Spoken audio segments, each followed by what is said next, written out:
something scope.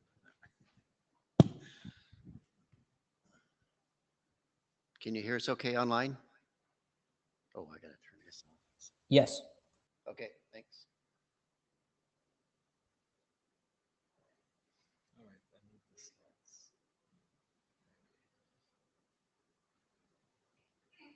Yeah, thanks for updating that document.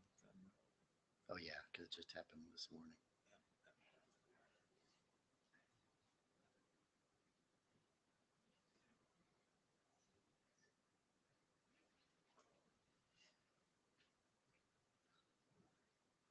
Yeah. Yeah, you're good to go Need whenever do you the want. status as usual. Yep, please do. Okay.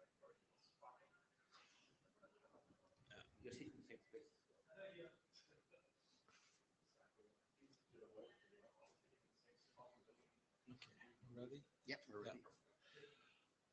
Hi everyone, welcome to PIM. Let's see. So this is the note well here. You have to do this Oh, because I'm driving. okay. Here's the note well. So hope you all have seen this, and please make sure you are familiar with the slide.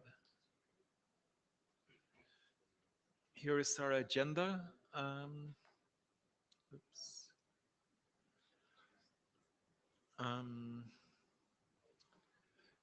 Yeah. So yeah, going through the agenda. I mean the first one here right now, and then I got several items afterwards. Any comments on the agenda? Any issues? Okay, then I'll go through the working group status. So we got the 11-12 biz. I think we all thought it was done long time ago, and I'm sure Torles is ready to be done with it. But You have to do that quicker.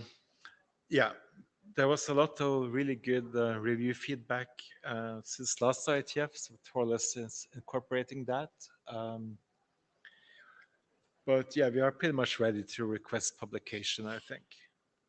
So yeah, if you like, have a look at the latest revision, see what you think. But yeah, we're hopefully ready to request publication now.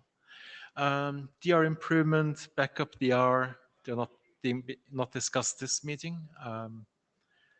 We're trying to push a bit to make some conclusions there, but yeah, we're not ready to discuss it today, unfortunately. The point-to-multipoint drafts are in the RFC editor's queue. We also got a new RFC since last time, so that's great. The MOFR. Then next slide. Let's see. I keep forgetting to do this.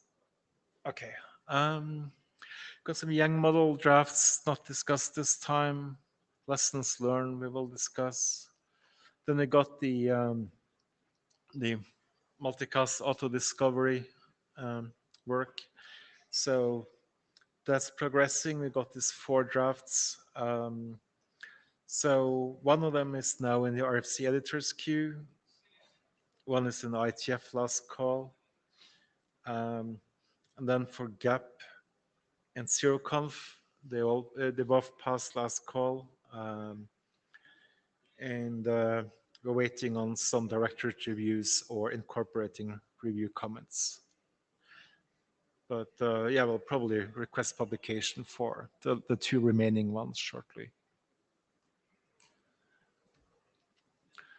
We got the multipath IGMP MLT proxy not discussed today. The PFM forwarding enhancements publication has been requested for that. We got the ECMP, deterministic ECMP. We need to get some work done on that, not discussed this meeting. We just adopted multicast over SRv6, just adopted the 80599798 biz draft. So we'll talk about that later today. of this meeting. And Flex Algo just got adopted like this morning or so. So a lot of activity. Yeah. So any comments on that, or we'll move on? Yeah. Okay. Yeah. Yeah. Okay, Günther. I have to sit almost on your lap here. Voila, I'm gonna put it more in the middle of the room. Not just like a generic command. So we've been pushing through like by the way, it's Gunther van der Velde, routing AD. So we've been pushing through like the last couple of months quite some drafts from the PIM working group. And one of the common trends, we have been fighting is the alignment with the charter. So that is maybe something, for the future to be a bit more careful about. That if we adopt documents, that actually are in the charter, and also Right. that the shepherd write-up itself, has like an explanation of why the document actually is in the chart. It really helps because we saved like, a few discussions already, by doing that. So that was actually quite a good practice. But I think, going forward, if we adopt something, check if it is in the charter. If not, we do another to the charter, not a big problem, just some red tape we have to accommodate. Yeah, we just adopted a couple of documents, and maybe we should discuss about them on the charter. These are documents that the working group wants to work on, but yeah, let's discuss about charter and see if we need any adjustment there. Yeah. Okay, thanks. David Lamporter. Perfect lead in because it's not in charter. There is the 6-man draft. This sticks in the new IPv6 multicast address format between host and link scope. It's used to tie into special behavior groups from layer 2. That's the one sentence summary. Look at it if you're interested. It's in 6-man, not here.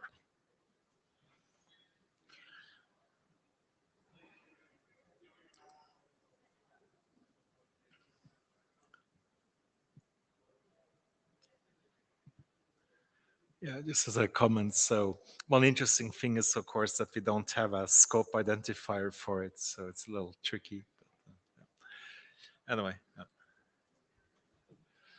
Okay. Yeah. Careful. Yeah. Okay. So this draft has been presented several times. I think we're in no hurry to progress this draft, but it may be nearing the time where it's getting close to being done. It's a pretty good document, and if I do say so myself, trying to just kind of give an overview of just the last several decades of lessons we've learned of different multicast protocols that we've used. This is the one in red is what we, per your comments last IETF, we added section IGMP MLD snooping. It was suggested that we also add this by someone to talk a little, just briefly mention MLD and what it corresponds to with versus IGMP. And so we added this statement to the IGMP section. And then we added a bunch of text, which isn't great for PowerPoint, and we're not going to just read it here, but hopefully you've kind of had a chance to just briefly look through it. It's nothing new to this group. It just goes over what the purpose of IGMP MLD snooping is. It shares a little bit of the operational problems that have occurred over the years, like when a functioning querier disappears and how sometimes the group state can be black holed unintentionally. And so just some basic comments about that, like some of the things that we learned while using snooping. And you can't see the whole slide here, but at the bottom, there's an RFC that was also mentioned. I think Mankamana mentioned it last idea. There's a draft or a RFC that came out of Magma about 20 years ago, I think. And it's a pretty good overview of IGMP snooping and some of the operational issues. So we reference that in the document. And it, I think, is a decent addition to the draft. So this is the same next steps as we've had for the last year or so. We continue to make progress. It's a little bit of a unique draft in this working group because it's just kind of an overview of protocols. If there's anything else that people can think of that we need to add to this draft, you've done great at giving some feedback. We continue to update it. Feel free to bring it up now if you want, or on the list. Any comments for now? I wonder if this is in our charter or not, but It is. is it? Yeah, we Yeah, updated no, right, we did that. updated the It's charter special for to this. be able to do. Yeah, exactly. Yeah. So it's in charter. Yeah. Okay, so we're going to move on, but it may be getting closer, Stig, because you asked before if we're ready to progress the draft, Right. and we may be slowly getting there. Yeah, We'll think about it. right. Should we ask the room or no? Not yet. Yeah. We'll wait. Yeah. Oh, okay. Is the queue open? Yeah, go ahead.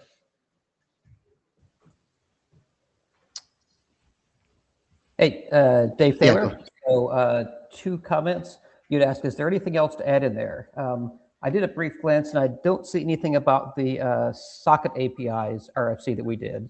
And so it might be useful to have a paragraph or something talking about that work. And that might also be a place, a couple minutes ago, somebody mentioned about scope IDs. That'd be an appropriate place maybe to talk about the concept of scope IDs for multicast. Do you know the RFC offhand? I'm an author on it and it was way back. It's like, I don't know. No, but I'll put it in the chat. Okay, that'd be very helpful. Thank you. Yeah, that's a good one. All right, we'll add that. Is there another comment? Question? Yeah, Prasad, Cisco Systems. So would it be nice to add something about the quality of service QoS or any other data plane considerations that are specific to multicast, because multicast is a lot more tough on the data plane. Did you understand that?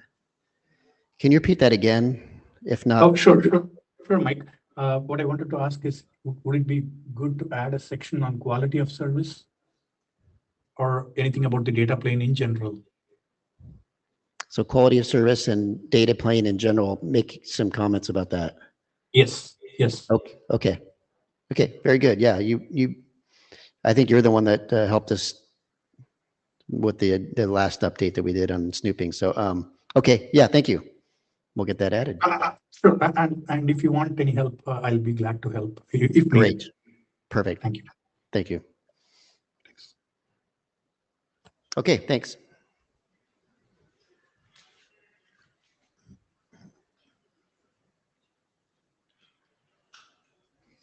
This is not here, so let's.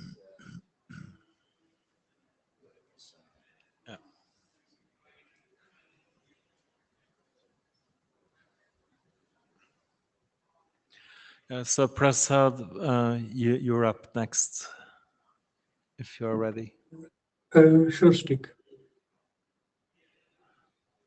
So, yeah, I'm sorry. Do you want the slide control, or do you want us to forward the?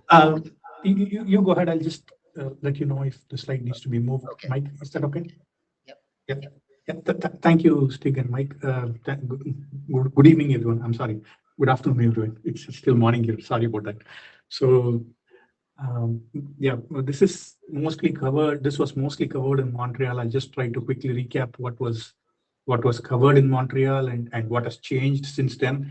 Of course, there had been some changes to the draft after I made the slides, so I'll talk about that briefly as well. Next slide, please. So yeah, this, as Stig mentioned earlier, this was adopted after the Montreal meeting in the Jan timeframe, but this was earlier presented in Madrid also, and essentially this work is based on getting RFCs 8059 and 9798 both into the standards track. They are both informational RFCs. Next slide, please. Yeah, so why do we need this document? I just mentioned that both the documents, 8059 and 9798, are experimental. We have enough deployment experience. This is probably one of the last few list multicast documents that are undergoing the experimental to standards track this process. Basically, The 6831 BIS is also, I think it's just cleared last call since last IETF. So that is the base document for the Lisp multicast, and that is done in the Lisp working group, and this is being done in the PIM group primarily because their parent documents, that is RF 6831 was done in Lisp, and 8059 and 9798 were done in PIM, and therefore their child documents, if you will, are being done here. So the documents, what do? They essentially have a mechanism to have the Lisp ETRs signal the underlay transport type, whether they in multiple Lisp sites when they come together, the underlay can be unicast or multicast, or rather the underlay can be multicast capable or not multicast capable, and then there can be a mix of RLOCs or Lisp sites which support a V4 underlay and a V6 underlay, and given the heterogeneity, the four combinations, I think we need some signaling mechanism so that the receivers can signal to the ingress points what kind of transport they would like to receive the multicast packets on, or the overlay traffic on, and that's the reason for having this particular document. Why were there two documents in the first place? 8059 was done probably a few years earlier, and at that point of time, the underlay was only limited to unicast. There was no support for a multicast underlay. And 9798 came along like probably last year or maybe 2 years before. And this added the support for the multicast underlay. And therefore, there were two documents. And now that everything is kind of settled down, we would like to converge on one standard track document that essentially combines the two base experimental documents.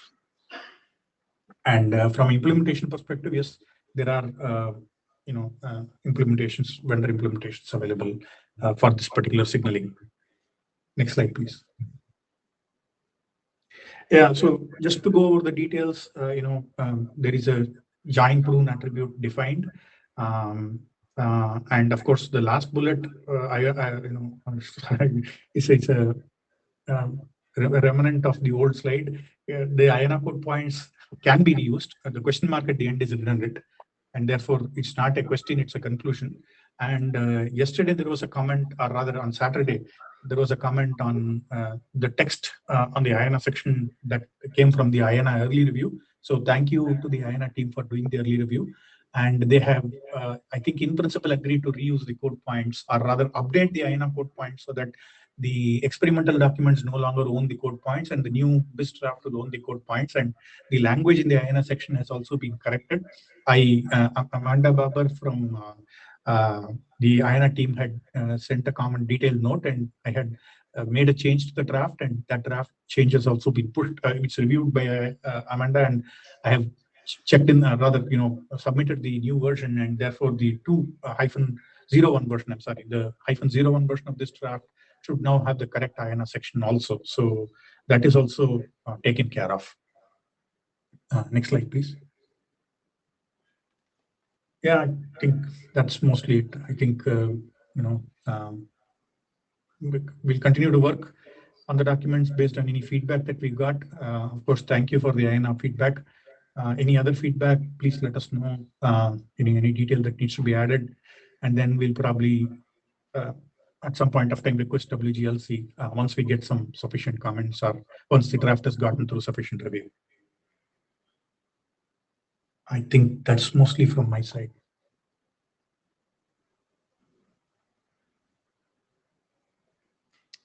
Any questions for Prasad?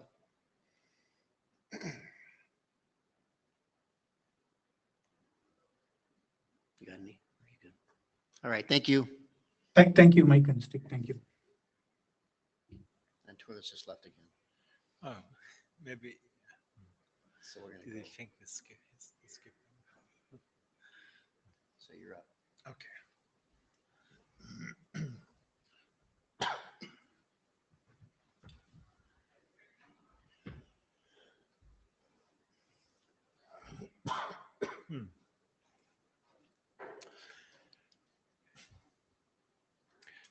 Yeah. Okay. You Yeah. should.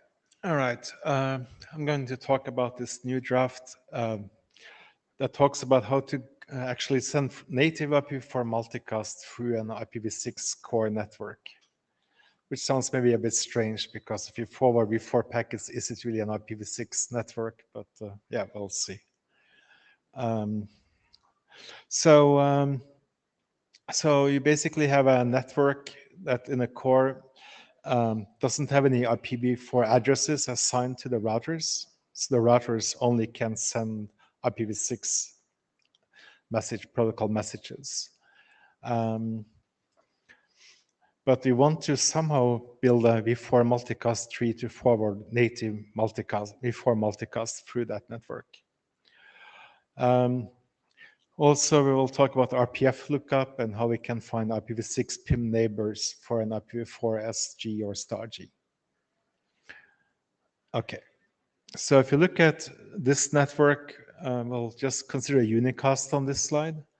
So we have these 5 routers, the 3 in the middle only have v6 addresses assigned, that's our core network. Then we have the 2 routers at the edge that have also v4 unicast addresses assigned to them. There can be some more routers outside of the edge. It doesn't have to be all the way to the source or receiver, but the main thing here is we have a core and then we have some routers at the edge of the core.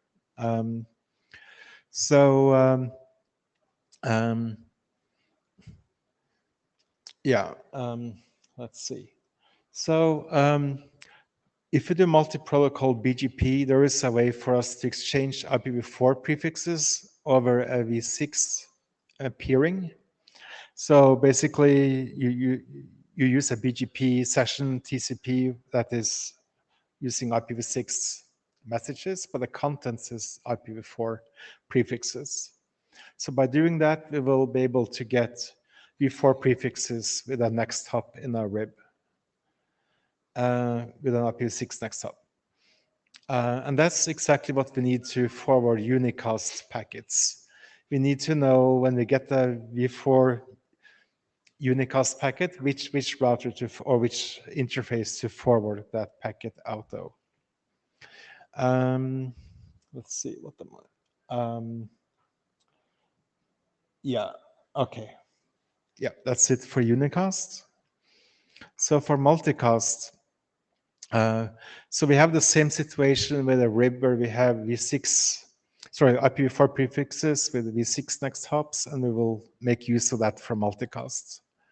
Basically, when we do an RPF lookup to find which neighbor to send a join to, we will get the v6 next hop from the RIB, and then we will send a PIM join to our IPv6 PIM neighbor, but the contents of the join will be an IPv4 SG, or it could be star G. That way we can send PIM messages between the routers using IPv6 because there's IPv6 header, but the contents is still IPv4. And that's sufficient to build an IPv4 multicast tree and forwarding as usual. Let's see. Yeah. Are you all with me so far? Okay. So if you look at the sparse mode RFC, or PIM sparse mode RFC, you can see that all the addresses that are in the PIM messages, they are in encoded address format, and that format allows us to specify address family. So when you send a join, even though it's an IPv6 header on the join, it's possible based on at least the format to encode and say that this is an IPv4 address. So what I want to do here is we want to say that the upstream neighbor address is a v6 address because we are sending this to our PIM IPv6 neighbor, and we have a v6 next hop from the RIB, so that makes sense at least to me. But multicast group and source is IPv4. If you look at the what RFC says some more, we can see the encoding format where you see it says address family there, so that we are making use of that. What is interesting though a bit is the text I quoted from the RFC there, where it says that the group and source addresses must be of the same family. That's fine. I want them all to be IPv4. But then it says that you're not permitted to mix v4 and v6 addresses in the same message.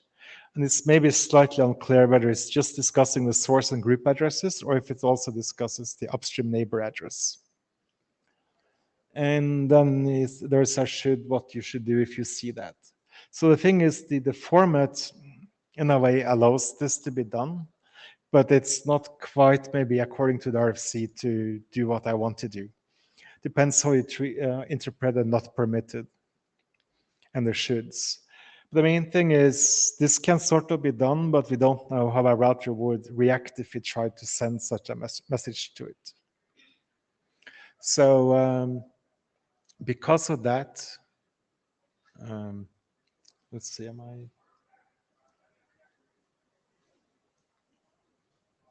I? Okay, sorry, just. Okay, yeah, so this is an example join message. So you can see here that in upstream neighbor address field, we have encoded like a link local address, which is a v6 address, while the multicast group and source here are IPv4 addresses. But yeah, because of the compatibility issue, I want to introduce this hello option. So basically, a router can indicate that I'm capable of processing such messages. So we would only want to send a join like this if we know for sure that the neighbor can handle it. One more thing here. So if you want to do IPv4 unicast for your network, then you need to have an IPv4 rib on each of the core routers so they can forward their packets. But if you don't care about IPv4 unicast, I mean, we only care about multicast, right? Then we can use the RPF vector. And we don't even need to have IPv4 prefixes in the rib in the core. So we really want to minimize the amount of IPv4 we're doing in the core, right? So by doing this, we don't need any IPv4 state in the core other than in the multicast routing table and forwarding table. So the trick is that we can do a BGP peering edge to edge where we learn the v6 address of the router on the other side of the edge, on the other edge, like the ingress, if you like. And then we can use an RPF vector to say to the core routers that we want to RPF on that v6 address. So it's like how we do RPF vector normally. So yeah, what do you think of this? Does it make sense? Is it something we want to do in this working group? David Lamparter. Let's go from easiest to hardest. The easiest thing is the 5549 is superseded by 8950, and Int-Area is working on making this a generic thing less than BGP. Okay. So things are definitely heading in this direction. I can also say we already have this in our code base in a way, because we need to handle the case of getting that result, but it doesn't actually do the PIM packets with the cross address family addresses in there. It just tries to find the v4 neighbor that matches the v6 neighbor just to handle the special case. So we were already running into this as a problem, and I actually know where this is in the code base. Okay. And it's very annoying to not be able to do what you're describing here. But I would also like to note that one of the the most dangerous or most complicated thing, I guess, here is running into a situation where we're handling PIM over IPv6, but it might in the same packet contains things that apply to v4 multicast forwarding and v6 multicast forwarding. And that is something I would absolutely like to exclude here. Right. So just, yeah, if you're sending something that concerns the v4 group, yeah. Right. So I would say I want to stick to the rule that says that all sources and groups in the message need to be the same address family. Mm-hmm. So that particular PIM join would only have v4 SNGs in it. That would be sufficient. I'm not sure if it makes sense to make it even more explicit, having some option or something at the beginning of the packet to identify like which of the two things you're going for, because otherwise you just need to scan through the packet and see if it's v4 or v6. Right. But as long as we don't mix things in the same packets, that should be fine. So yeah, I'm a little curious how existing implementations with React, and at least the ones I know, they would check the address family and they would say, oh, it's the wrong family. We'll just ignore the whole thing. Yeah.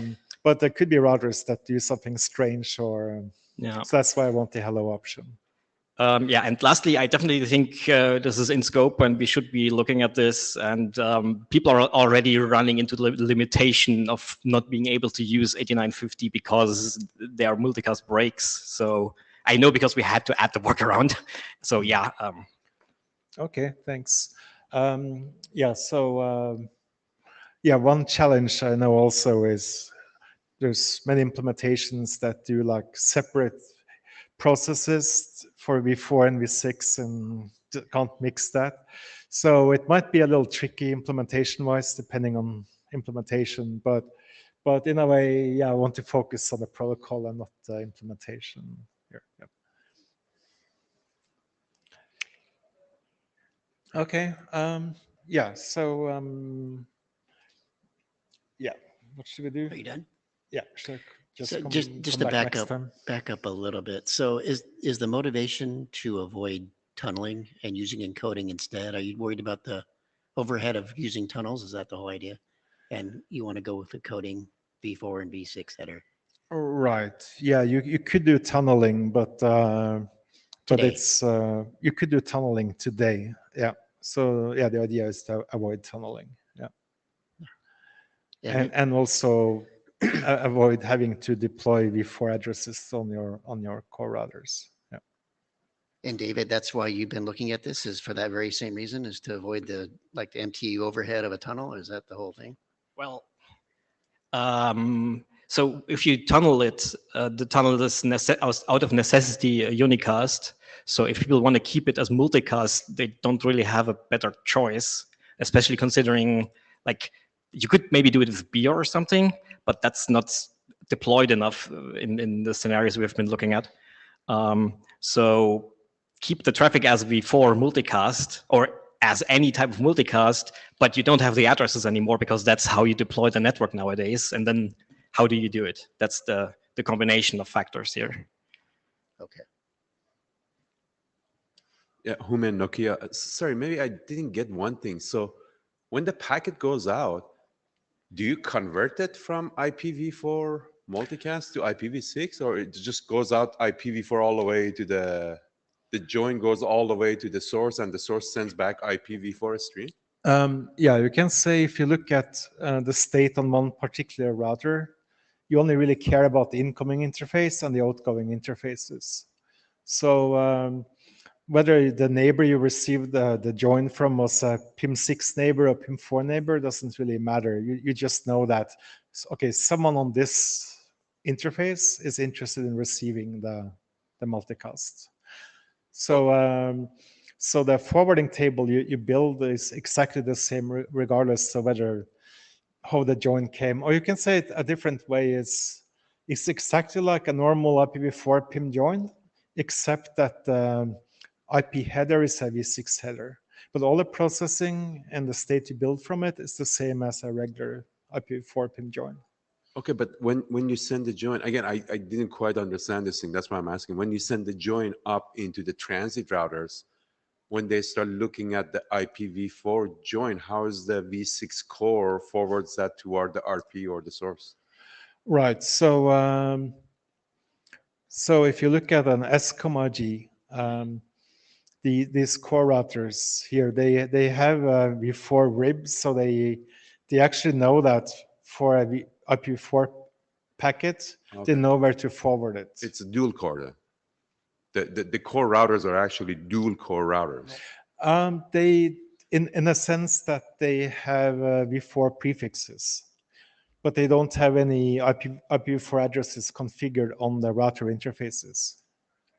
They have v4 prefixes, but they don't have. Okay. So you know basically know where to route a v4 unicast packet, but you don't have. But you are avoiding configuring v4 prefixes or v4 addresses on your So this is router something that I'm interfaces. guessing it's already in unicast that you can say. Yeah, so you can say today there's deployments using 5549 or the newer number that I don't remember. And they do this for unicast. So if you look at v4 unicast, all you need to know is the MAC address of the packet when you forward it, like who it goes to.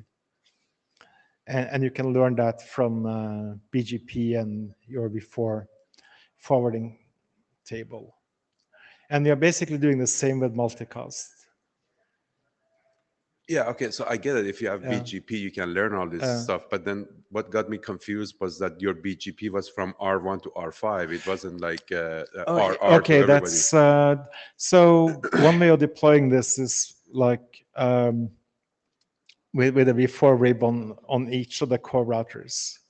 And that's what probably most people would do because it allows v4 unicast to work.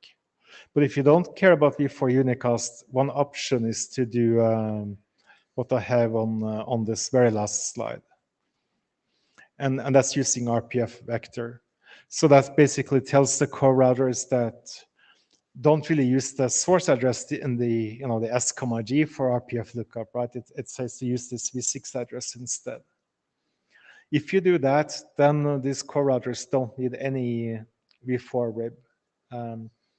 But they still can build an IPv4 M route, if you like, or like a forwarding table, because they know which interfaces they receive joins for, that S, G, and they also know which upstream interface you have your IPv6 neighbor that you sent the join to. Okay. We do something like this, but it's like a NAT type of thing that you grab the IPv4 SG and you NAT it to the... Well, Right. it's a NAT type of concept. I don't want to call it Sure. Sure, you could say an alternative would be to somehow embed all your v4 prefixes into v6, and then And I thought you guys did it too. Actually, I thought we were like looking at it, and somehow I saw it in... Are we allowed to say companies' names? Well, Cisco's documentation too. I don't know. I don't know. But yeah, you could say if you use mapped addresses, then you could say in your joins that this S and G, they are address family IPv6, and the S and G, they are v6 addresses. But then you get into, I don't know, it's a little tricky. Like, well, for one thing, it's more natural to just use v4 addresses, and our current format allows it. But also you would have to, I don't know, you would have to say, okay, this is a mapped address, so I need to convert it to IPv4 to do a rib lookup in my IPv4 rib.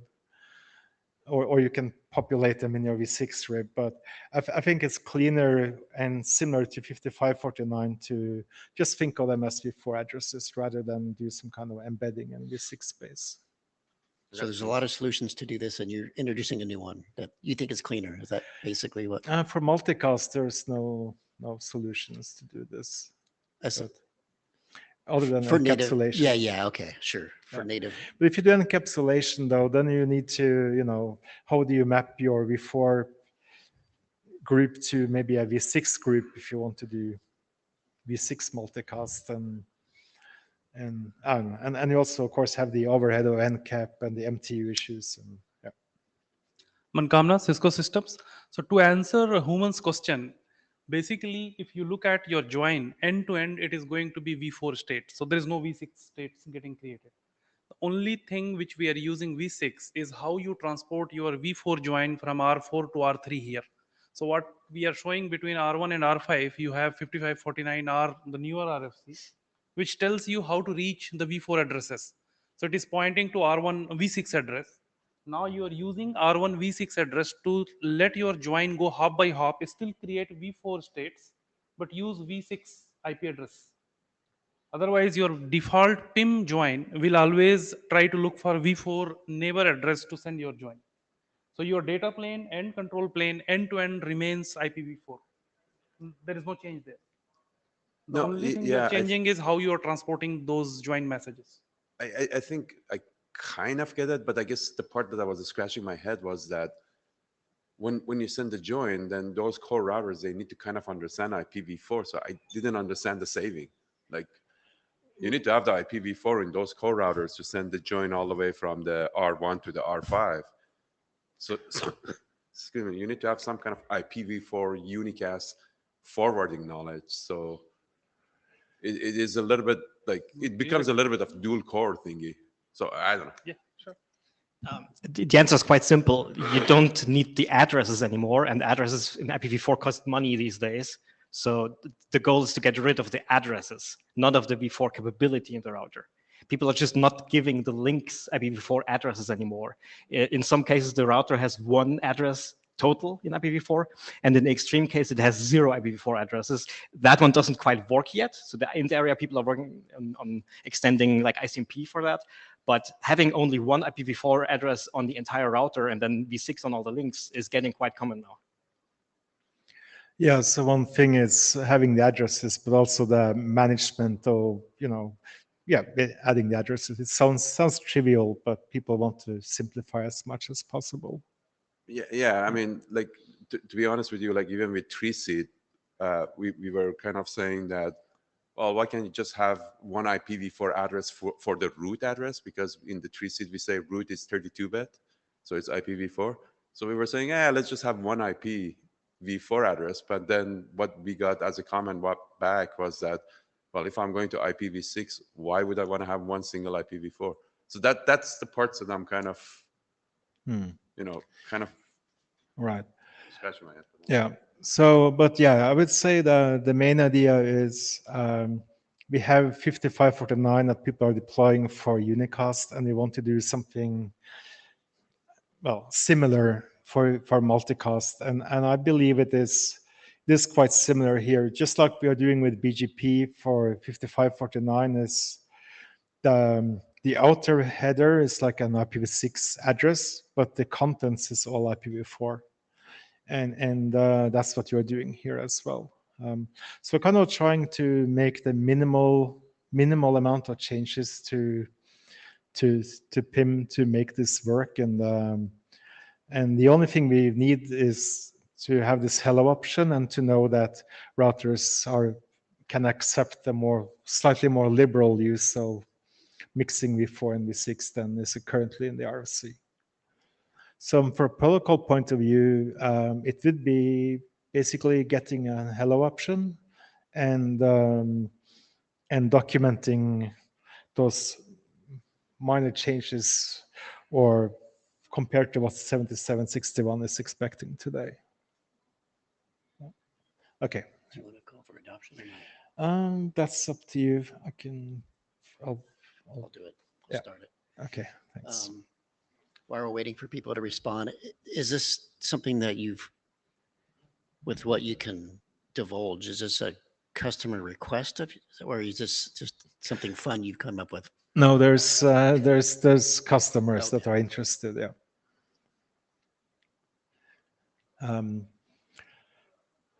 Yeah. Basically, there are people that are currently using 5549 or whatever is the newer RFCs today, and they are doing multicast, but they have to configure v4 addresses just because of PIM.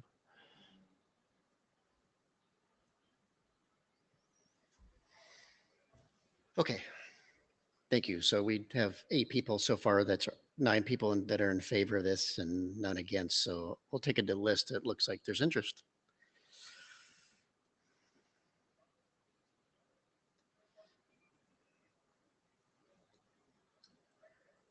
All right, I'll let it go for a little bit. Torles, you are up next. Yeah, you're up next. Yep. Okay.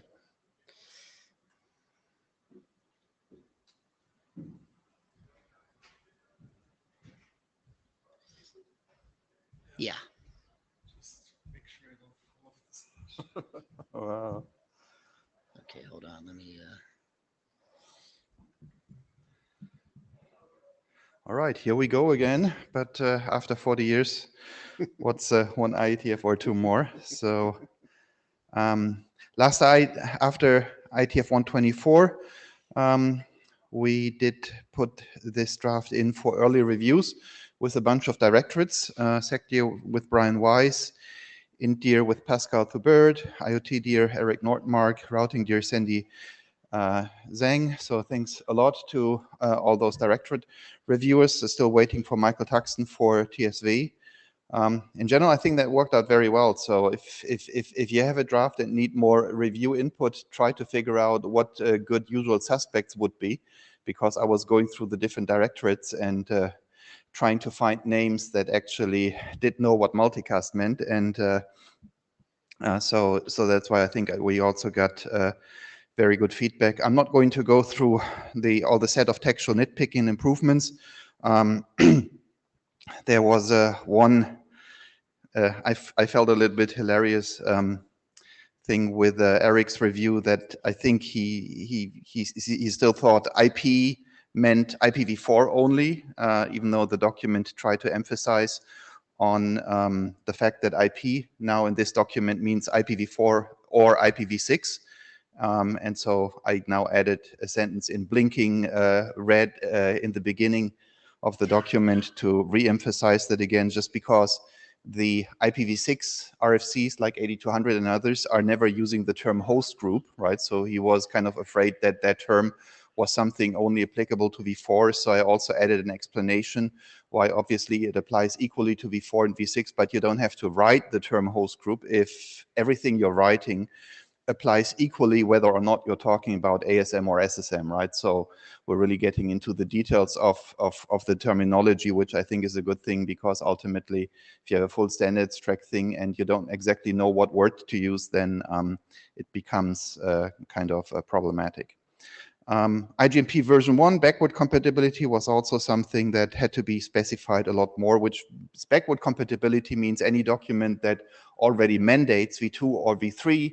When that already says v1, that's fine. If anybody else mentions the word IGMP v1, that's out of commission, so we don't want to see that anymore. The other terminology thing was the SSM channel address. That also is confusing because you never know what it means. Does it mean the combination of the source and the group, or just the group address, right? So the real term is SSM destination address. So that's now detailed in a new terminology subsection.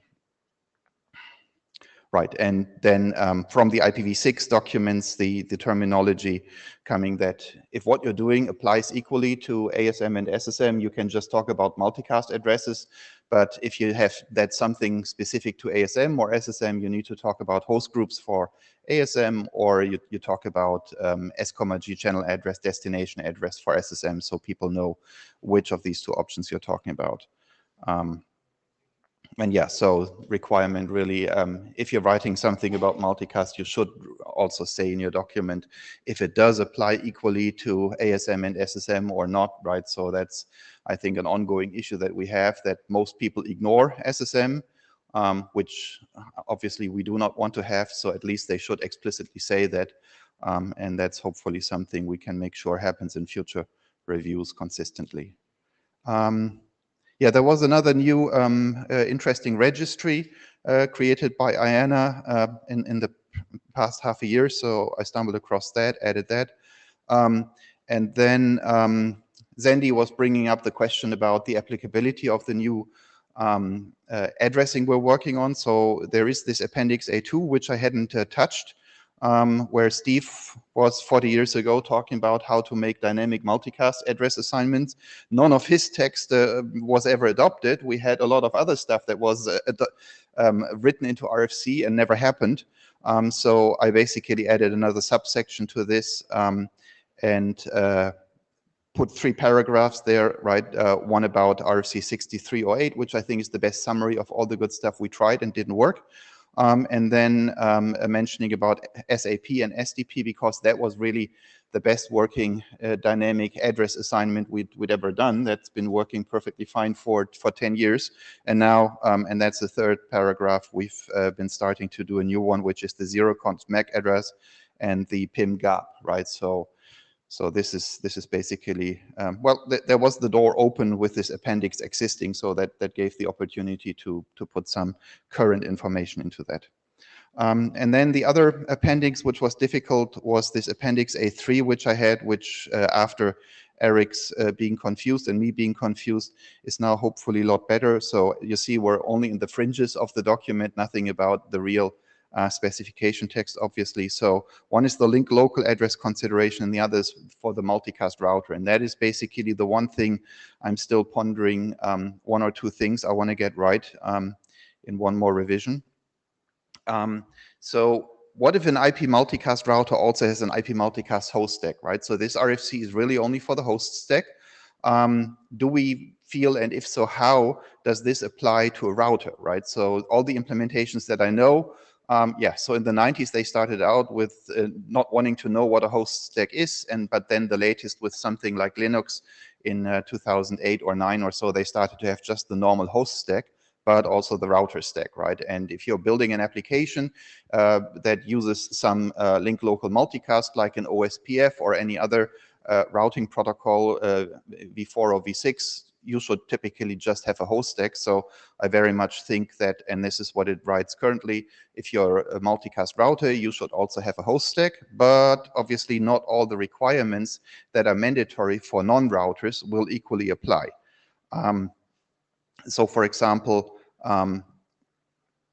there is the link local addresses, which don't really ever apply to routers, right? Because they're not routed, which is why there is this appendix A3. And there is also the big point that you don't really necessarily have to use IGMP or MLD to get all the multicast traffic you ever want if you are a multicast router. Even in the face of an IGMP or MLD snooping switch, you're always expected to get all the traffic because IGMP and MLD snooping cannot constrain traffic to you anyhow. Because, you know, if you're a PIM router, they could at best talk PIM snooping, but that's not the scope here. So that's a little bit the tricky stuff. And so what I'm trying to achieve, obviously, is to make sure what are the best requirements we can raise so that everything that is actually well working today is still in scope, right? Without making anything that works well be contradicted by what the text is saying, right? So right now it's fairly lightweight and says you should have a host stack, but you may optimize and leave away requirements like, for example, IGMP or MLD. But that's what I want to rethink a little bit more to be very much on the safe side, because then came the last review from Mr. Pascal Thubert. And so there is this whole other world called IoT, and they're doing a lot of cool and crazy things that I haven't been tracking. So one of the things is they have something you could consider to be a replacement for MLD, which is RFC 9685. So you see it's fairly recent. And I still have to think about what that is, if that really should be considered an alternative to MLD, in which case it might be, mentioned, or if it's actually rather a replacement or an alternative routing protocol to PIM. And so that's basically the one question I'm pondering and trying to find some other people to talk about that. Because right now we have obviously the must do IGMP MLD, and I just want to make sure that that is still valid in the cases when, you have, for example, a Ripple host, which just does not RFC 9685. So that's why I'm asking for a little bit more time to come up with another ref for that. There was another early review from IANA arriving on Friday, so I'll need to do some fixes on that. But yeah, that's, I think, pretty much it. Yep. In famous last words, just one more thing, and then we're ready to go, I hope. But, I hope we're getting really the quality up from 99 to 99.5%. Perfect. So thank you very much. Yeah, I'm not too serious about this, but there is something new called sublink local scope or something now. Oh, okay. Well, bring it up so before I forget it, because, I mean, the whole point is just to have the best possible text that makes everything that works well within scope and does embody that as long as it's within scope, right? It's the host stack, right? But whatever we can do to make it best, I think. Yeah. There's not going to be another one in the next 40 years. So thanks a lot. Yeah. You've done a lot of work on this. And please have a look at the last version if you're interested. I should also say that we we're trying to do directorate reviews a bit more. It was a good idea to do this, and for some of the some of the multicast discovery drafts, we're also doing like early directorate reviews now. You need to find people, because you need to go through the directorate list and find the usual suspect names that might actually be good about it, because many of the directorates are usually just doing a round robin. Sure. So that, which has the great benefit that people have no clue about it and can really much bitch from the ground on, right? Like, I don't understand what you're writing at all. So that's a benefit, but the downside, of course, is you're not getting an in-depth review on the technology if you only do that. Yeah.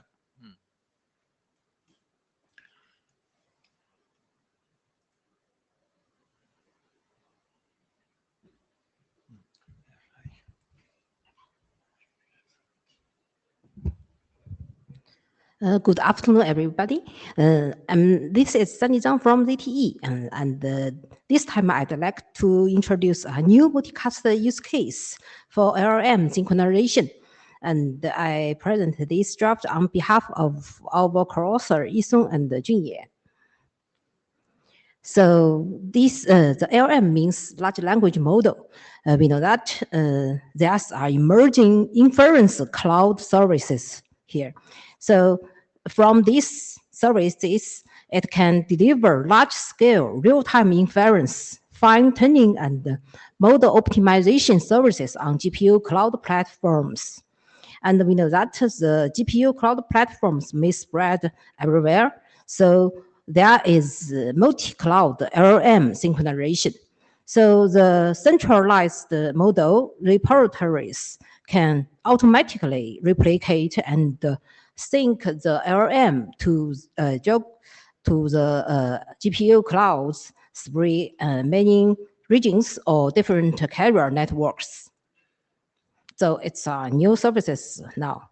And we know that there is some challenge for these services. So the first one is high concurrency.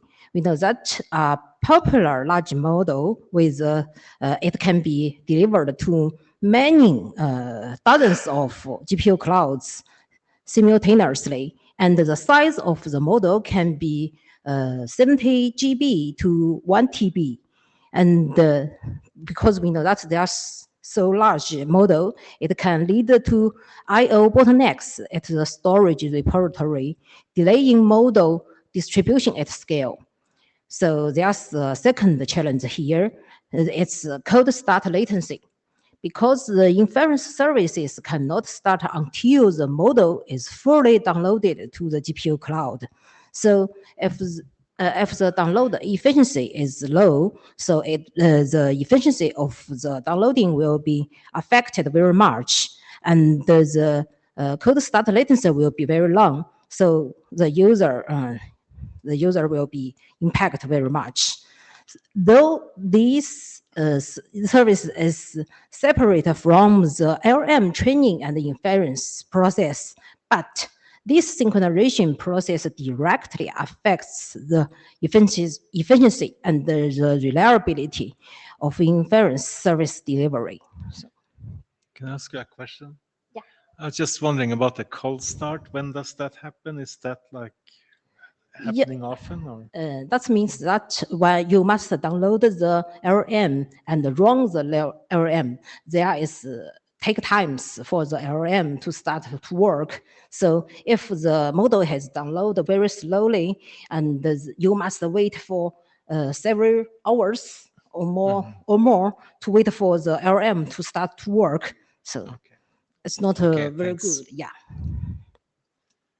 So because we know that the synchronization is very typically a multicast use case, but only unicast is used for now. So we know that there is some emergency I/O bottlenecks and the cold start delay. So if we use multicast for the LLM synchronization, so we know that we can reduce the I/O bottlenecks from the simultaneous downloads. So we can improve the transmission efficiency and minimizes the cold start latency. And we know that the GPU clouds may span multiple regions and operators. So we must use the multicast technology for operating and capable for across core and metro networks. Yeah. So this is some analysis for the candidate multicast technologies for now. So the first one is the most famous PIM SIM. So we know that it requires a multicast tree to be established in advance, and all nodes need to maintain the state information, and it may be slow to respond to the network topology changes. So we think that it can be suited for scenarios where the set of destination GPU clouds is relatively fixed. And the second candidate multicast technology is SR P2MP. We know that it relies on a controller to implement multicast traffic engineering. So we can use some better paths for the traffic downloading. So, but in the replicating nodes, it still requires state. So we can build a multicast tunnel beforehand by controller. And also it's slow to respond to the network topology changes. So we think that it's also suitable for the scenarios where the set of destination GPU clouds is relatively fixed. And the third multicast technology is BEER. We know that it's a stateless multicast technology and no need to establish a multicast tree in advance. So we know that, and we know that it responds quickly to the network topology changes. So we think that it can be suitable for the GPU clouds. Is very flexible and yes. Human Nokia. Sorry, I'm just wondering why do you say SR point to multipoint is slow to respond to network topology changes?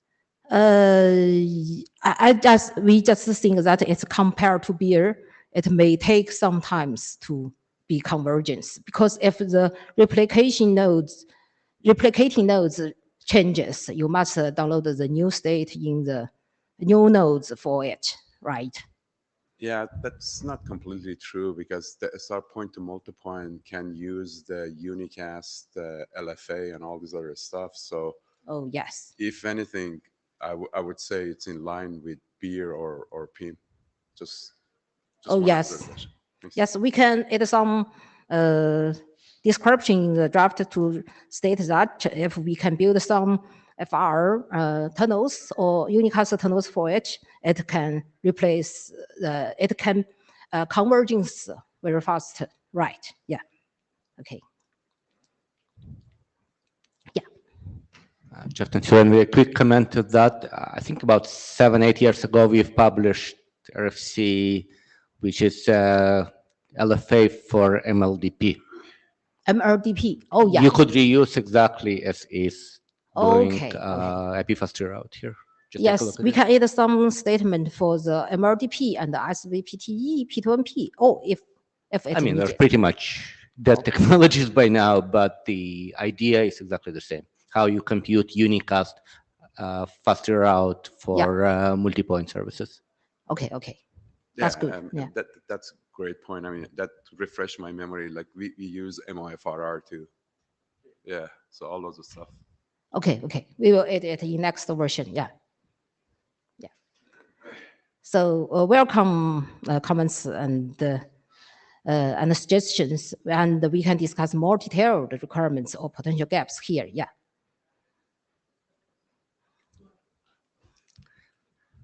A couple of comments here. So I think by now it's pretty clear, and your draft is talking about MAE, right? The MAE decision is taken in about 5-10 microseconds. That's because for now, the work, if we want to use inference cloud services now, and you can wait for the LM downloads, it may take, if your network is very fast, it may take you just half an hour. But if your network is not very good, you can take, it may take you 2 hours and more. It has nothing to do with network. There is a function called MAE router, which has nothing to do with routers, by the way. It's a function that decides which experts to use as part of the group, right? This is done in runtime, and again, in order of tens to hundreds microseconds, Uh, which leads to the point that tree has to be pre-established. You cannot afford to build tree post-decision. But I think maybe you think about the process of the inference process in LLMs, right? That may take just microseconds here, but this is for the LLM, the model downloading. So if you want to download the model, you may take several minutes. If you want to download yeah. model, you need multicast for that, with all due respect. Yeah. The main use for multicast is to replicate traffic Yeah. across MIE or experts to perform particular computation and return traffic, right? So the decision, so you have 1,000 GPUs. The decision which 8 or 32 of them to use as experts is runtime. It's within microseconds. The point being, you need multicast state pre-established. You cannot afford to signal multicast post-decision. There's no time for that. You'll drop all the traffic. So you should really focus on how pre-establish multicast state before you actually going to send data plane over it. And beer data plane is interesting from the perspective because it's stateless. You don't need any state, right? Classical multicast without extension is completely unsuitable for that. So I'll actually publish a couple of drafts on extensions to both MLD and PIM, how to do it, but practically that's the way to think about it. The multicast state must be the kind of completely disjoint from data plane. It must be pre-established. You don't have this normal multicast establishment flow. You send first packet, you punt it, you figure out if there's something. It must be done in advance to that. Yes, maybe, but for now, we just use some static forwarding for it, right? But it's just a unicast be used for now, yes. For the inference cloud services, just the unicast is used for now. So we'd like to introduce multicast technology for them to use it. Absolutely, but unless you look into real use case, it's kind of wavy, right? Because you're describing something that doesn't work. Yes. What I'm trying to explain is how it actually works and where to focus. Yeah.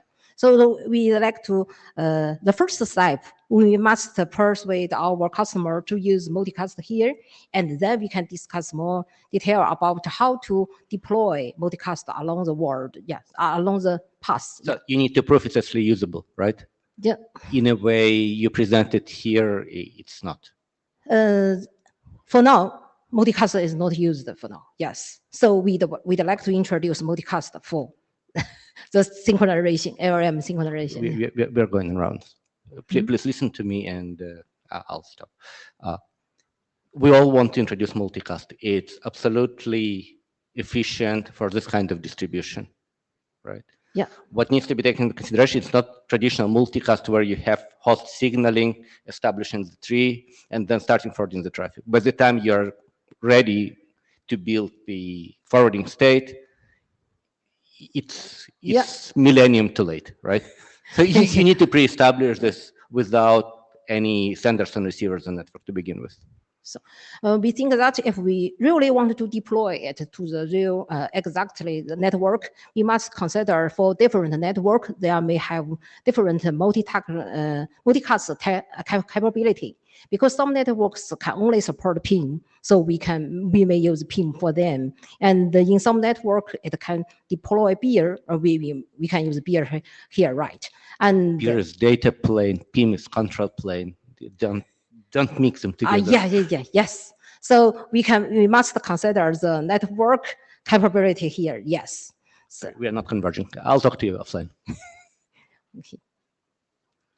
Mankamna, Cisco Systems. So beer being one of the option, how many bits we are expecting? So these traffic will go to how many such endpoints? The endpoints will be dozens of GPU clouds for now. Yeah. Okay.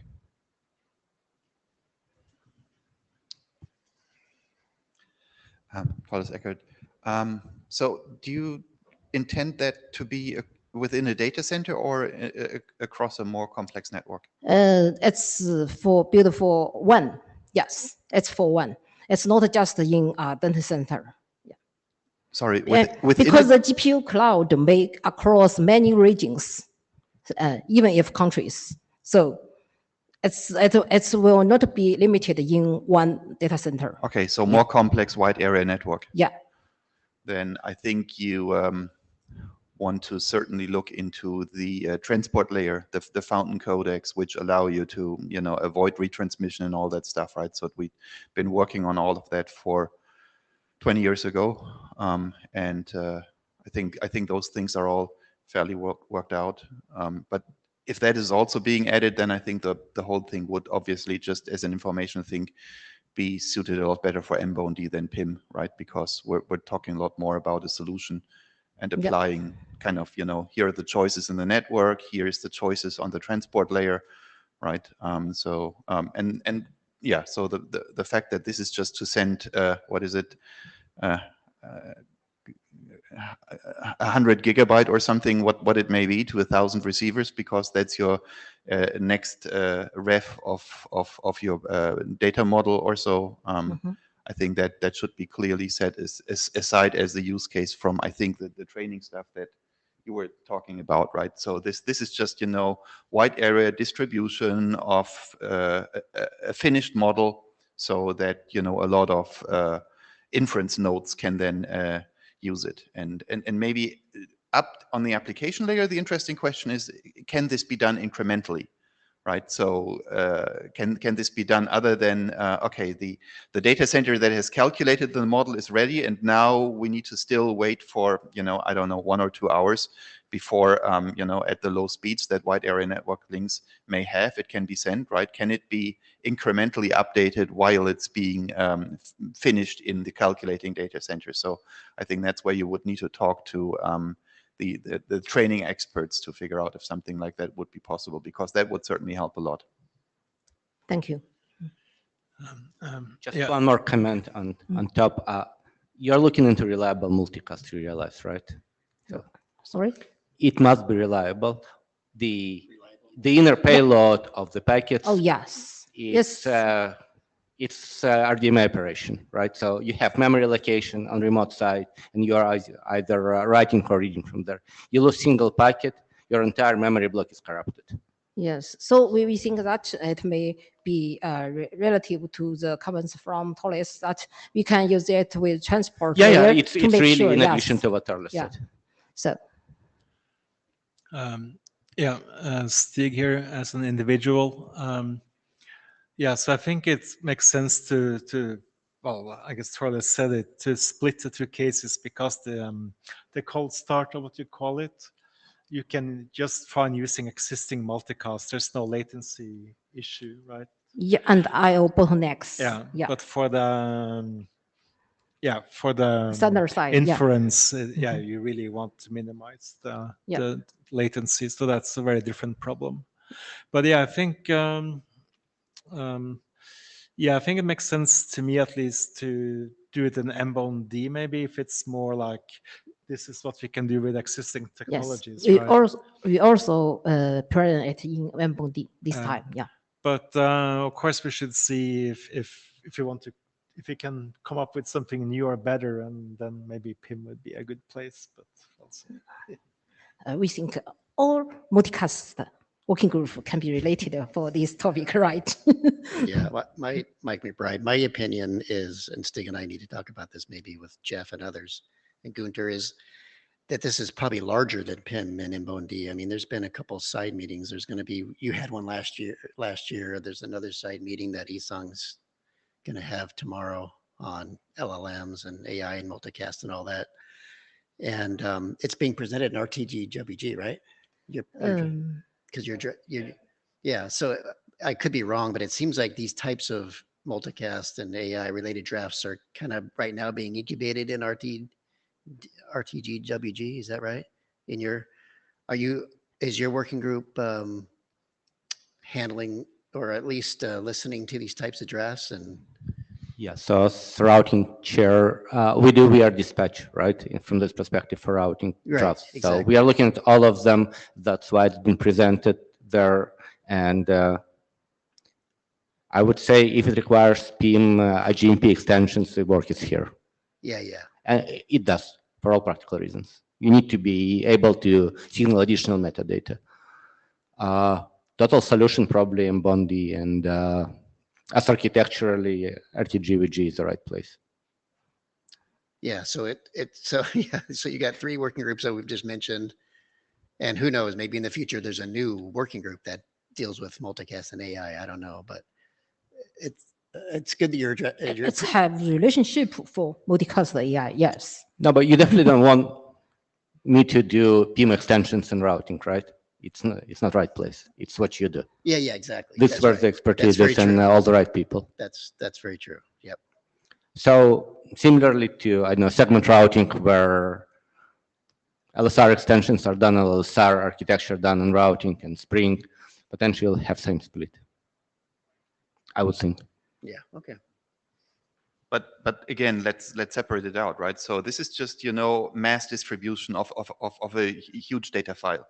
So we know how to do that, and we've even done it in the past in several cases. And so this is something ready to sell, and you know, whatever the best underlying existing network, beer, PIM, you know, any other options people want. It's more like the fact if you don't already have multicast deployed and somebody comes and asks, how should I get multicast deployed, right? Then we give recommendations. And then I think any of these extensions and new stuff, I think that's for improving the training solutions, right? So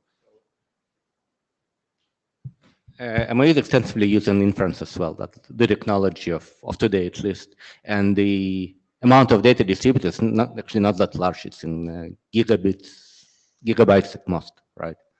It's reasonably small amount of data you distribute, you get the results, you do all reduce and so forth. So the interesting consideration for inference is that the latency is much more critical than for training, right? For training, you train offline pretty much.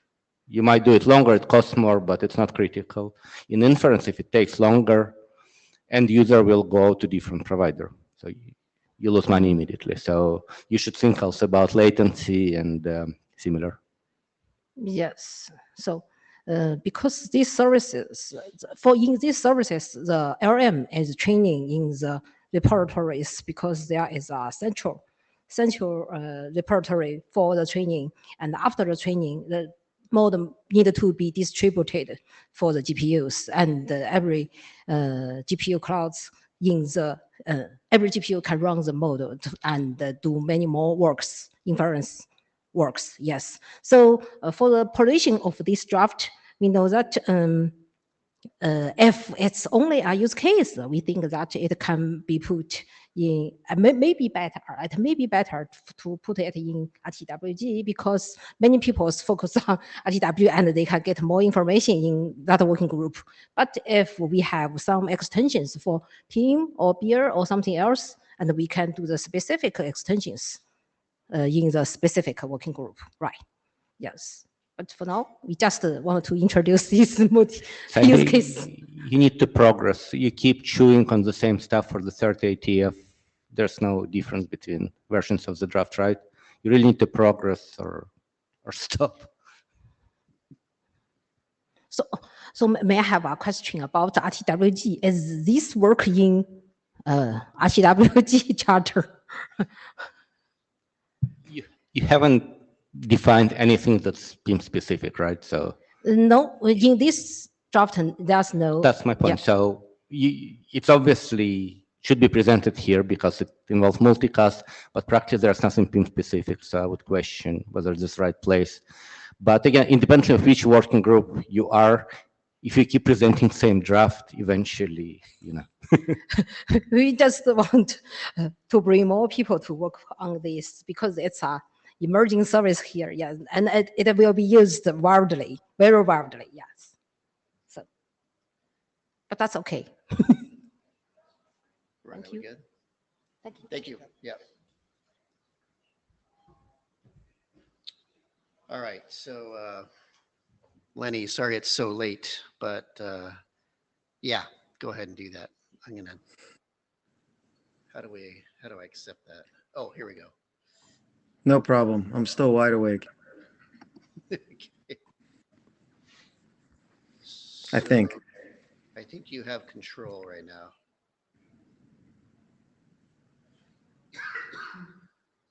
now. how do I? You gave me something. I did. I'm not doing, I want to screen share, not slide manage.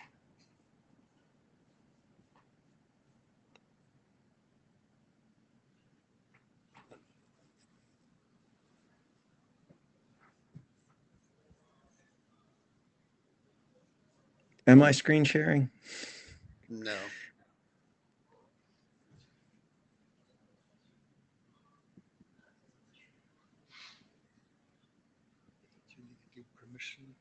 Yeah, I'm going to take it back and then I'm going to send it to you again. So let's pass slide control is to you. See if it's, Yeah, I don't want slide control. I'd like screen control. Screen share. yeah, but I don't see any other options. I can share screen, but Can't he just select share screen and then you have to give permission? Lenny, can you try to select share screen? Say that again. Are you trying to select share screen or? I don't see anything. Am I supposed to be seeing something? I requested screen share, Oh, you did? Okay. I think. Here, let me stop. Maybe I'll re-request. Okay, there.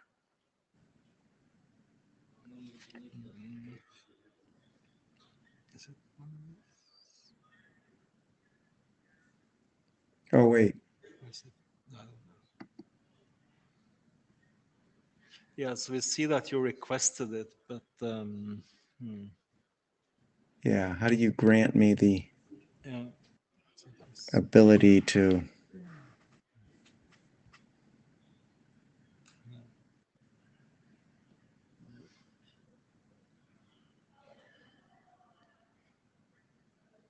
It's not.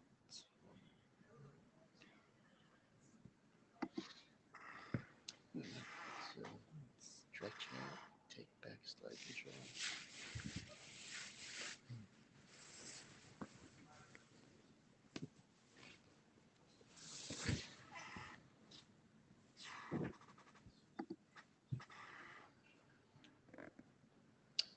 But do you only have slides or do you have some other content or? I have slides, but they're PowerPoint slides because there's a lot of animation, Okay, so we and the got PDF will kill the animation. in the chat, someone from MediaEcho just said what to do. Okay, hold on. Let me look at that chat. But how do we give approval Ah, there's a button.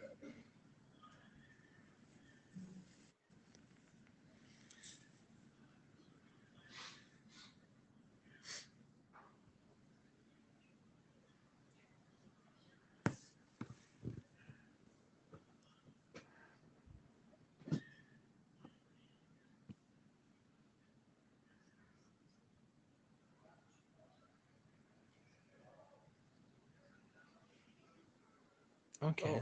Oh, yeah, okay. I think we found it here. Yeah.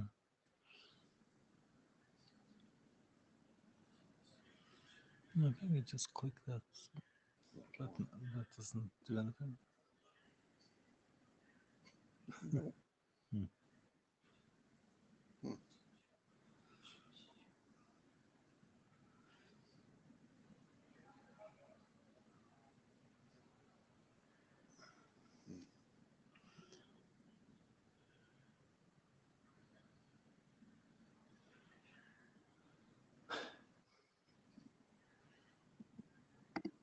Yeah, I don't know, Lenny. Oh, wait. Yeah, there we go. Wait. I just needed to close that screen. What did you have to do?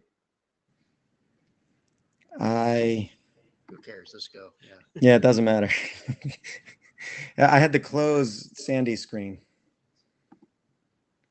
Okay, what do you see right now? We see it. Just go to full screen. Yeah, you're good. Okay. All right. Cool. All right. So I'm going to be presenting this proposal on behalf of my co-authors on dynamic internet multicast tunneling. So, as we all know better than anyone, multicast requires every layer 3 hop between sources and receivers to be multicast enabled. Okay, I'll just pause. Is it working right now? Do you see? Yes. Okay. All right. So to overcome this hurdle, tunnels have been traditionally used. Frequently, they've been static tunnels like GRE is the most common. The issue with GRE is it requires manual configuration on both ends. So you need coordination and literally manually configuring both ends. Plus, you need to run routing protocols through those tunnels so that RPF works. There do exist dynamic tunnels. Specifically, one example is AMT, which it's great because they're essentially zero config. The challenge with AMT is it doesn't allow routing protocols to traverse. The only protocol that really traverses an AMT tunnel is IGMP. So what that means is that RPF is not doable or possible. So it doesn't work unless there's only really one relay in the world.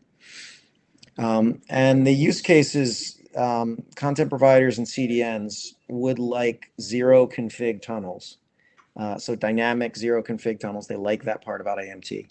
In the middle mile, where there could be many different relays. And the question is, how if you want a router to function as an AMT gateway, how do you do that if you don't know who the relay is?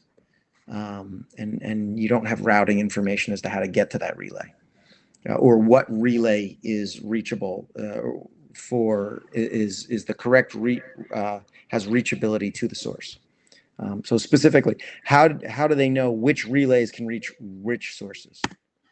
And I'm going to show a picture in a moment that kind of illustrates the problem we're trying to solve. So the solution here is that we're proposing is in the BGP route to the source.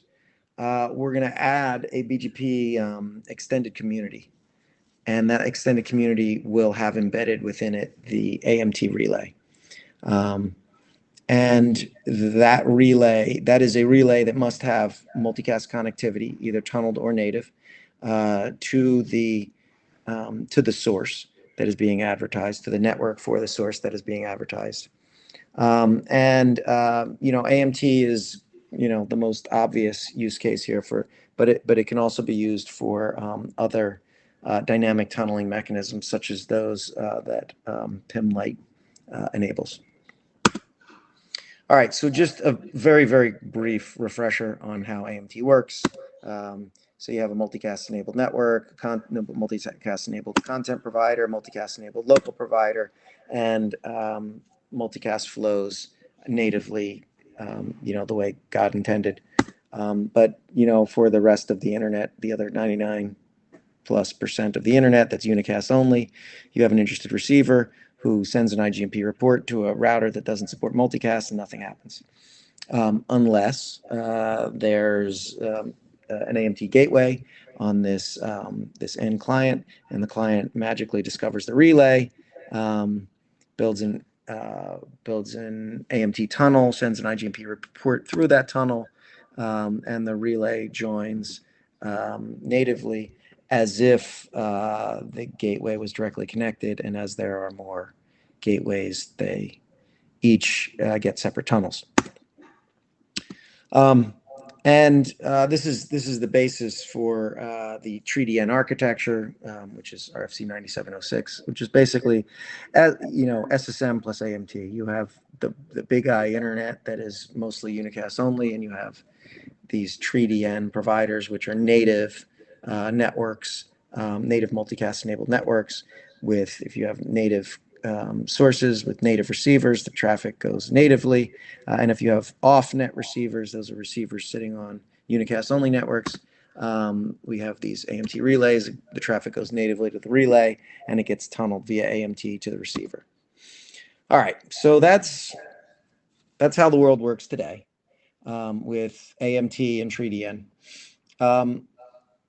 What we're proposing here is an extension to this to support dynamic middle mile tunnels. So we'll go back to that big I internet that's unicast only. And we have 3 multicast islands, island 1, 2, and 3. These are islands of multicast enabled networks that are not directly connected, and they are separated by a unicast only abyss. So imagine you have sources in multicast island number 1, there's source 1, and multicast island number 2, you have source 2.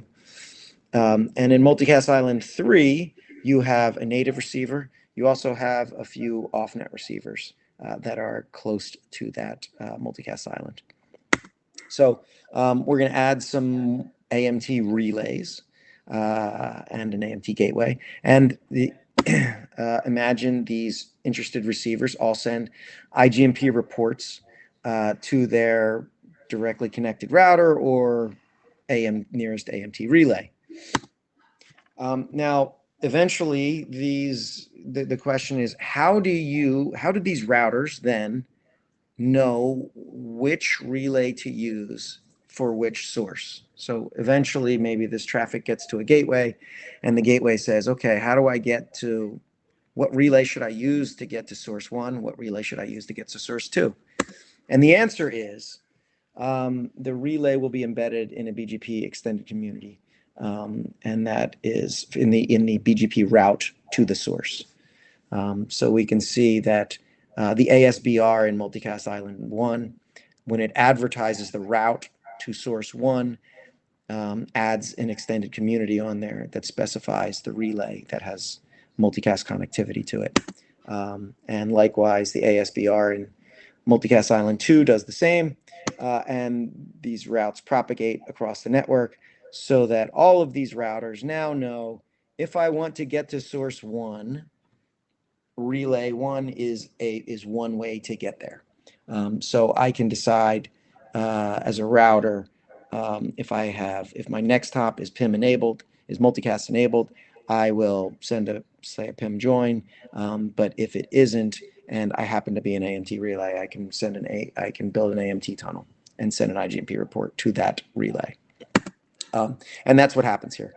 So we see these red arrows are PIM joins, which then turn into AMT. After the AMT tunnels are built from gateway 1 to the respective relays for the respective sources. And then here's the data flow. It's native through the multicast islands and then via AMT to the both the off-net receivers as well as the gateway in the middle mile. And what we're specifying here, what we're just proposing here, is these middle mile tunnels between relay 1, relay 2, and gateway 1. Can be AMT, could also be used with PIM Lite. So what are the implications of this approach? This is a flexible architecture that allows core routers to become AMT gateways. Previously, routers could be gateways, but again, how do they know which relay to use for which source? It kind of only works in a world with one relay. When you have more than one relay, how do you know which one to use? So this, enables routers to figure out which relay to use. It also allows routers to be both AMT relays and gateways. So they could be receiving they could be a relay downstream for downstream end clients, and then they can be a gateway to join the traffic upstream. And it essentially extends the TreeDN architecture to support middle mile tunneling, because TreeDN previously only really considered or covered last mile tunneling. What's the use case? Why would somebody want to do this? Again, content providers and CDNs want to be there. There are content providers and CDNs out there that want to originate multicast content. originate and transport multicast content that can be received by multicast islands downstream anywhere on the internet that are not directly connected. So for networks that are not directly connected, and you don't have a direct PIM peering, and you'd like to have a zero config tunnel, GRE could solve this problem, but GRE requires you to configure statically the tunnel source destination on both sides. And there are CDNs out there that have said we don't want to do that. We would like to just have this relay out there. We tell the world, here's the relay. If you want this content, come use this relay, and we can the traffic can be sent to downstream networks over those tunnels. We're presenting this in MBOND. We think MBOND is probably the right working group for this, because this is really just an AMT relay discovery mechanism, and that's kind of where AMT relay discovery mechanisms have traditionally lived. But that said, we'd like to seek feedback from this working group and make this working group aware of this work, and we'd love to hear thoughts and ideas from this working group. And that's everything I had to share. Hopefully I wasn't on mute and you guys are still there. Stig, here I have a question. So are you discovering the nearest relay or the relay that kind of gives the shortest path altogether? You are discovering, what's the difference? Wouldn't the nearest relay be the one with the shortest? You might have a relay really close to you, but the multicast path is kind of pretty far from the source to the relay. So yes, I should have mentioned this. Transit relays along the way can actually overwrite and add their own relay address in it. So let's say, so this enables the ability to have like cascading tunnels. So let's say, relay 1 is the one closest to the source. And it could say, I am the relay for this source, as it, in the extended community that it advertises for this network.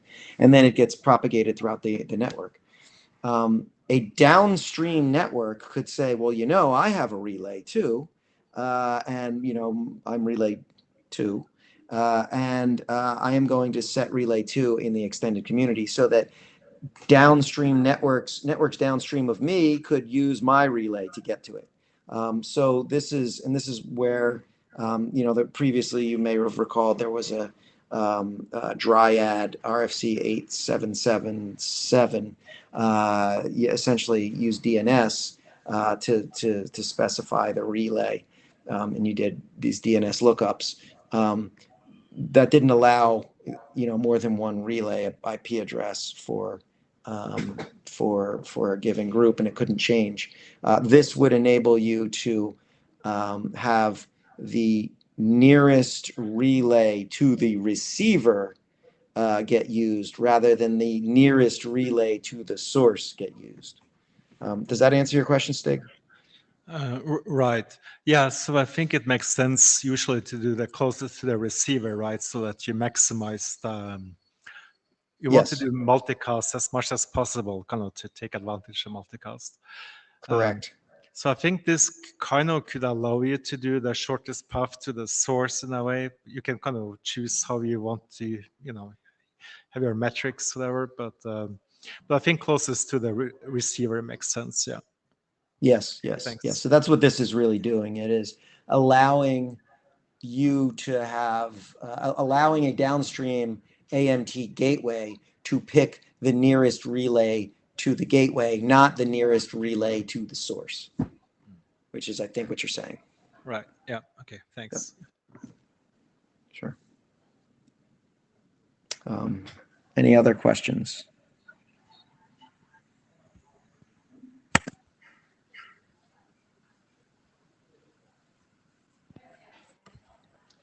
I think that's it. Thank you, buddy.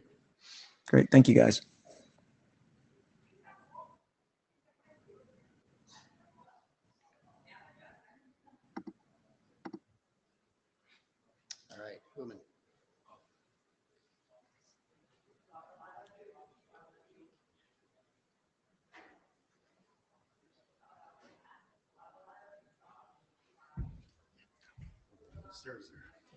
Yeah, that's true. I thought they just forgot we are getting older in IETF and need to take a larger step up. Okay, so let me give you an update about PIM beer interrupt in the ENTC, what we've been doing for the past couple of years and where we are. So basically this year what we try to do is that we try to bring up next generation MVPN with beer between the different vendors. And that's what we tried last year too. And literally what we only used was the inclusive PMSI. So we didn't go into the SPMSI, selective PMSI. Maybe it's something we can try it next year. But yeah, there was some good news. So just to take you, I mean, you can look at that later. So what happened was that we started with the next generation MVPN in 2025. So in 2024, what we did was only all the routers that you see here, they were beer forwarding routers. None of them were edge routers. So the IXIA or the source, it was pumping in beer packets. So in 2024, we kind of accomplished that, you know, Juniper, Huawei, and Nokia, they can all forward the beer packet and they can actually replicate the beer packet.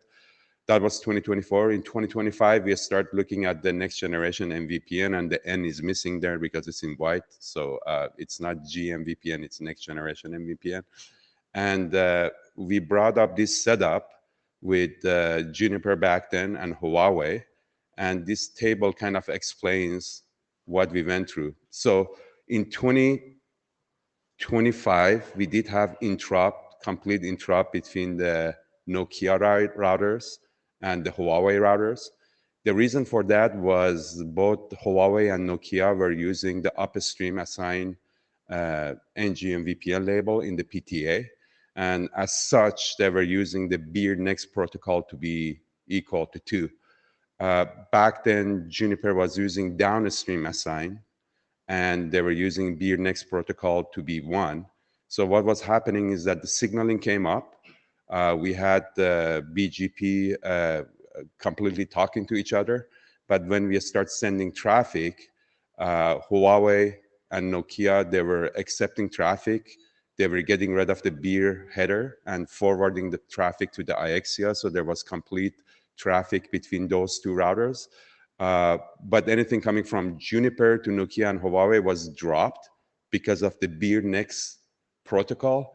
And anything from Nokia and Huawei going to Juniper was dropped, again, because of the beer next protocol. So that next protocol is actually checked in the data path from what we've been testing on all 3 routers. So the data path, when it looks at the beer header, it sees that if the next protocol doesn't match what the signaling is doing, it just drops the packet. There is no lenient way of getting bypassed because of that beer next protocol. Another thing was that when we did this in 2025, we used the RFC 9573, which is a domain-wide command block between all 3 of them. So that's why the signaling was perfect. I think there's some part of this slide the table is missing at the bottom. That's all right. I'm not going to go to it. So what we did in 2026, it was just HPE and Nokia. So this was the network that we were working in. The overlay was, again, MPBGP, IPv4. The underlay was ISIS. So obviously, you need unicast routes to resolve the source, the multicast routes. And for the unicast, we use VPRN over LDP. The reason we didn't use segment routing is it was short in time, and we were having some issues with segment routing. So we decided to go with LDP, which was the easier way to do it. And for MVPN, we use, again, beer IPMSI, and the address family was IPv4. And what happened in this case, the IXCIs that were pumping in traffic, and they were doing IGMP joins from the receiver point of view, and then on the other side where the source, the IXIA was doing PIM to actually send the traffic back through the engine MVPN to the receiver, to the leaf PE. And both of those IXIAs, they were receivers and they were source. So that means that the Nokia was a receiver, the root PE and the leaf PE, and the HPE was actually root PE and the leaf PE too. So the traffic was bidirectional. So here's what happened now. So Nokia is still supporting upstream assign MVPN labels. We didn't switch that. We didn't go to downstream. Nokia still supports Beer protocol next hop, but just for the fun of it, we put a configuration into our CLI that says that, hey, if you get Beer next protocol 1, process it. Don't black hole it. Make sure that you process it, even though you're upstream assign. And literally underneath the hood, that means that the NGM VPN label is context aware, and Juniper is not context aware. The Juniper, HPE is actually their NGM VPN label is global WRF specific. The whole thing was working. So meaning that I set up that knob into the data path. I said Nokia accept protocol 1, Beer protocol 1. Nokia send Beer protocol 1. And we were accepting traffic from Juniper. We were sending traffic to Juniper, and BGP was working fine. So everything really started interrupting. So as of now, where it stands is, Nokia can work with HPE and Huawei, no problem. But this brings up a question that I think we need to answer again in the Beer, which I keep scratching my head, is I really don't understand that Beer next protocol. Why do we have 1 or 2 for upstream assign or downstream assign? As this latter experiment kind of proved it, I guess. I shouldn't say proved it, kind of pinpointed too, that really on the data path, it's just saying that it's MPLS, which is the next protocol. It's a label that is the next protocol. This upstream assign and downstream assign and stuff really didn't make any difference in the signaling or on the data path itself. So now everything is rosy. Seems like we have good next generation MVPN interrupt. We can actually have Nokia routers, HPE routers, Huawei routers to be transit, to be PEs, and it's all good. Everybody is now doing DCB. One thing that I just kind of want to mention here, I don't know if there are Huawei guys, we had a bug. We put the label in the PTA in the bottom 20 bits, where that PTA is 32 bit, where the RFC 6514, it actually says put it at the top 20 bits. So letter endian, big endian. Yeah, something for other vendors to check too, because I think other vendors might have the same type of problem. Yeah, these are just some screenshots of what's going on. Yeah, that's basically the story on Beer now, going forward. Any questions, comments? Jeffrey Zhang, thanks for the report. I think the earlier question you had about the Proto 1 and Proto 2 thing, we had this long discussion since we first discovered this problem. I guess the key confusion is upstream assign versus downstream assign. So in that Beer draft, you, me, and Torres co-author, we just trying to move away from the term of upstream downstream assign. We just can simply say that Proto 1 versus Proto 2. If you see a Proto 1 packet, always look it up in the global or downstream FIB in the most efficient implementation. But a particular implementation can choose to still use context labels, space tables, but as long as you have those labels program everywhere, and then it still treat it appropriately. So from the standard point of view, I think we we were getting to the point where we can and properly document this in that draft, that we can move forward with that. Yeah, I mean, again, my comment is that as long as next beer protocol 1 doesn't specifically say that it is globally assigned, because then if we say that specifically, that means then Nokia is not in par with the RFC.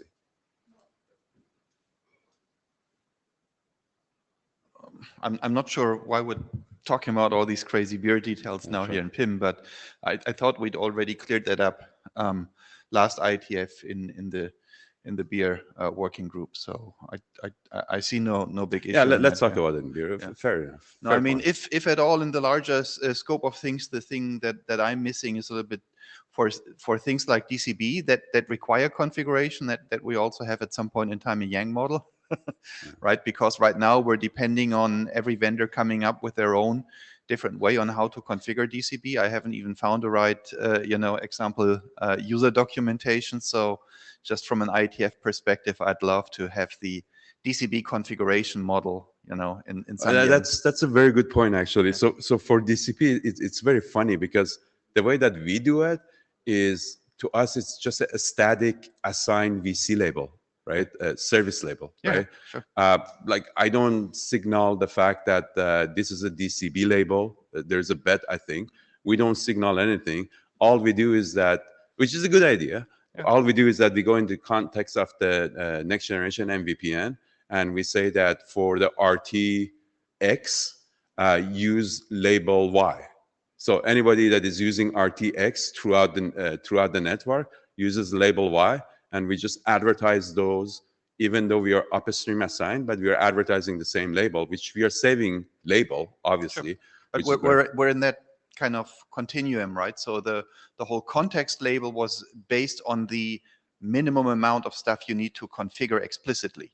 And then the simplicity of DCB is, well, now you need to configure all these labels consistency, right? So more configuration, more flexibility. Cheaper in the forwarding plane, more expensive in the forwarding plane.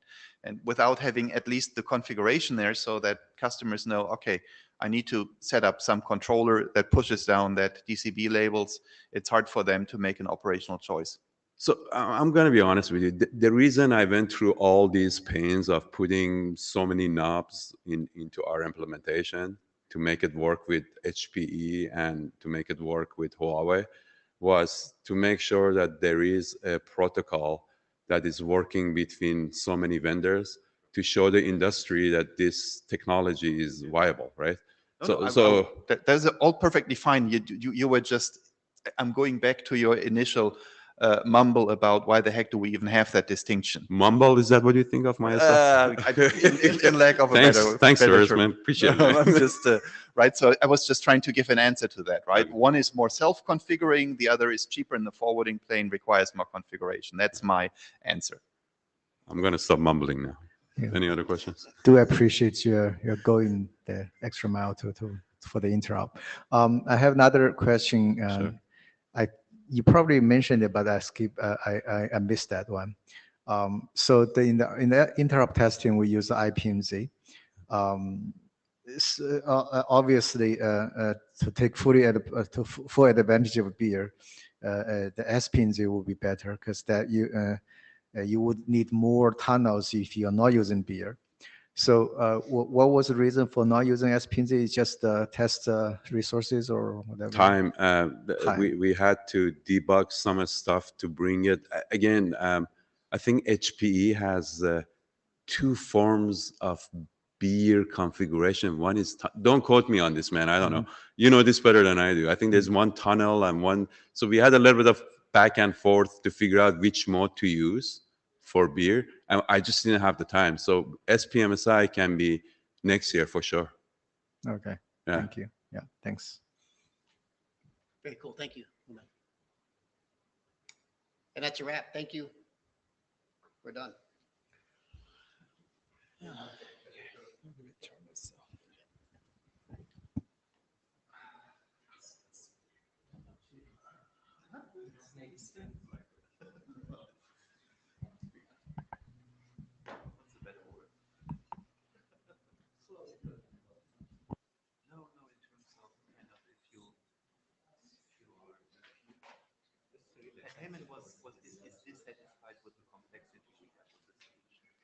So I was trying to answer why.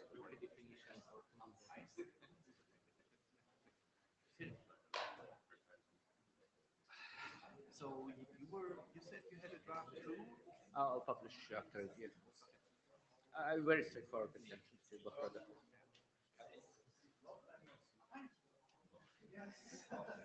So good to see you.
Let me talk to Matt.